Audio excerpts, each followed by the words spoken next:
Iran पर हमले को लेकर सऊदी अरब का बयान आ गया है। जी हां, ईरान पर हमला काफी चिंताजनक है। अलग अलग मुल्क अब रिएक्ट कर रहे हैं। जो अमेरिकी हमला हुआ है उसके बाद अब प्रतिक्रियाएं हर मुल्क से सामने आ रही है। मिडिल ईस्ट पर खासतौर पर सबकी नजरें हैं। सऊदी अरब का कहना है जो ईरान पर हमला हुआ वो काफी चिंताजनक हालात है।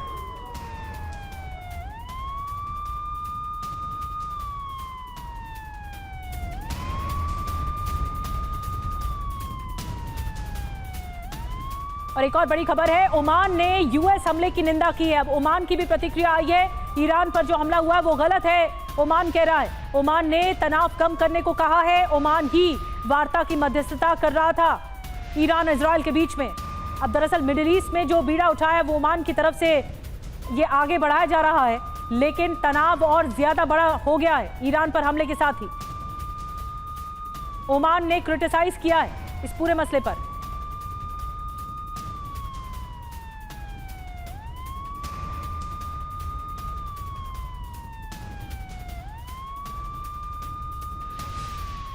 और आइए आपको थोड़ा डिटेल में जानकारी देते हैं। ईरान पर अमेरिका का हमला, किसके साथ मुस्लिम देश इस वक्त खड़े हुए हैं? सबकी नजरें मुस्लिम देश पर हैं। और ईरान के साथ कौन कौन खड़ा है देखिए। ईरान के साथ है सीरिया, लेबनान, यमन, तुर्की, फिलिस्तीन। ये 5 देश हैं जो ईरान के साथ साथ नजर आ रहे हैं।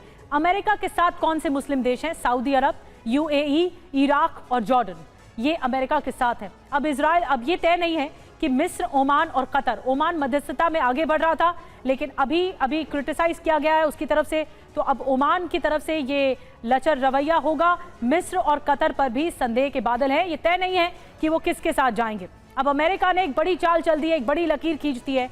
अब देखना होगा कि ईरान और क्या करता है। अगर वो अमेरिका को धमका रहा है कि अमेरिका को एक जवाब दिया जाएगा और इतना बड़ा जख्म दिया जाएगा कि अमेरिका भूल नहीं पाएगा, तो फिर ईरान की तरफ से क्या कार्रवाई की जाएगी। लेकिन इन देशों पर भी नजर है, मिस्र पर भी, ओमान पर भी, कतर पर भी, कि वो क्या करते हैं। क्या ईरान के साथ जाते हैं, क्योंकि क्रिटिसाइज किया गया है। और ईरान के साथ कौन कौन से मुस्लिम देश हैं ये हम लगातार आपको बता रहे हैं। हमारे साथ खास मेहमानों का पैनल लगातार जुड़ा हुआ है। प्रोफेसर संजय भारद्वाज जी हैं, शैलेंद्र सिंह जी हैं। कर्नल शैलेंद्र जी, मैं आपसे शुरुआत कर रही हूँ सबसे पहले इस चर्चा की।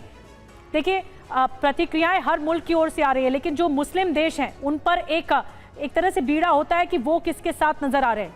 ईरान, कर्नल शैलेंद्र जी, मैं आपके पास आऊंगी, माफ कीजिए। सैयद आकिफ जैदी साहब इस वक्त हमारे साथ जुड़े हैं, जो कि ईरान के मसले पर रिसर्च कर रहे हैं, रिसर्च स्कॉलर हैं और ईरान से हमारे साथ लाइव इस वक्त जुड़ रहे हैं। सैयद जैदी साहब, अगर मैं इस वक्त हालात पूछूं कि ईरान में बहुत ज़्यादा खलबली मची है और बताया जा रहा है कि ईरान जो कार्रवाई कर रहा है वो बौखलाहट वाली कार्रवाई कर रहा है। जो अमेरिका ने किया, अमेरिका से तो बदला लेगा, लेकिन पहले इजराइल से बदला लेने के लिए कई मिसाइलें छोड़ी गई हैं, खैबर मिसाइलें भी छोड़ी गई।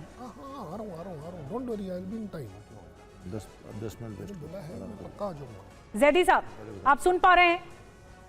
जी, मैं सुन पा रहा हूं और मैं इस वक्त यहाँ पर फुर्दो से, जो सबसे नज़दीक शहर है कुम में, वहाँ से आपसे जुड़ रहा हूँ। और मैं ये बताना चाहता हूँ कि यहाँ पर जब मैं आ रहा था इस प्रोग्राम को में शरीक होने के लिए, तो कुम में जो दैनिक जीवन है, रोज़मर्रा की ज़िंदगी है, वो यातायात हो, वो एकदम सामान्य प्रकार का है।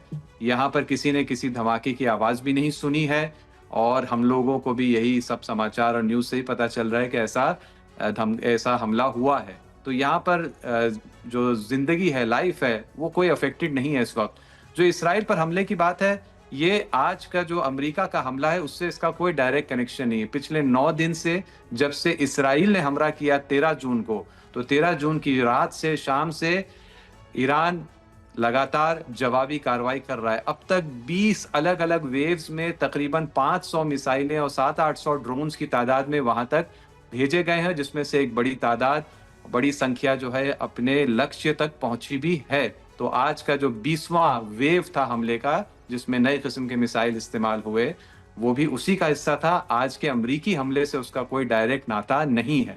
अमेरिका का जो हमला है ये ऐतिहासिक हमला है, इसमें कोई शक नहीं। लेकिन ऐतिहासिक हमला इसलिए है क्योंकि 45 साल से जो 2 मोर्चों के बीच में टकराव चल रहा है, एक तरफ ये अंतर्राष्ट्रीय साम्राज्य अहंकार का मोर्चा जिसका लीडर अमेरिका है, और दूसरी तरफ इस पश्चिमी एशिया के इलाके में जो इस्लामी प्रतिरोध और इस्लामिक रेजिस्टेंस मोर्चा या एक्सेस है, इनका 45 साल से मुकाबला चल रहा है।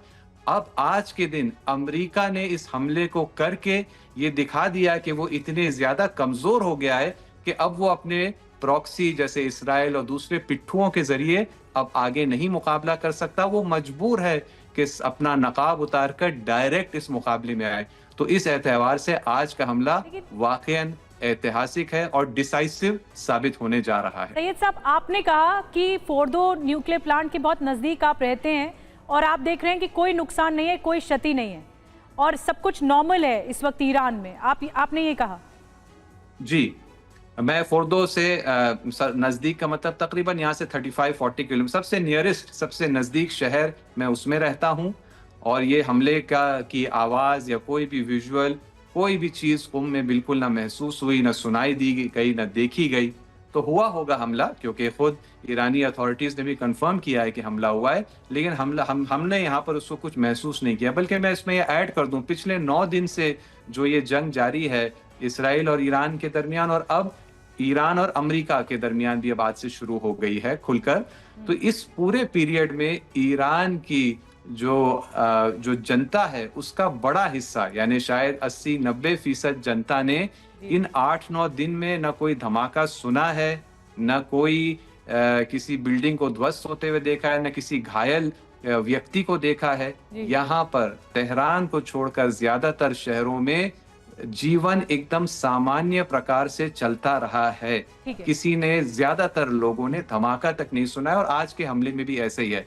तो अगर वहां पर कोई ऐसा ख्याल है कि यहाँ पर एकदम तबाही मच गई है और सब लोग जो है भागते दौड़ते इधर उधर फिर रहे हैं, तो ऐसा नहीं है। सब कुछ यहाँ पर सामान्य प्रकार से चल रहा है। हाँ, लेकिन सतर्क हैं लोग, अलर्ट हैं, क्योंकि पता है जंग जारी है और आगे हो सकता है कि मुश्किलात और पैदा हों। लेकिन फिलहाल एकदम स्टेबल तरीके से मामला चल रहा है। बहुत अच्छे से आपने वहां से वाकिफ कराया सिचुएशन को सैयद साहब। लेकिन इजराइल ने कहा भी था कि ये मिलिट्री साइट्स पर हम अटैक कर रहे हैं ईरान की। बेशक ईरान वहां पर सिविलियन इलाकों को अटैक कर रहा है।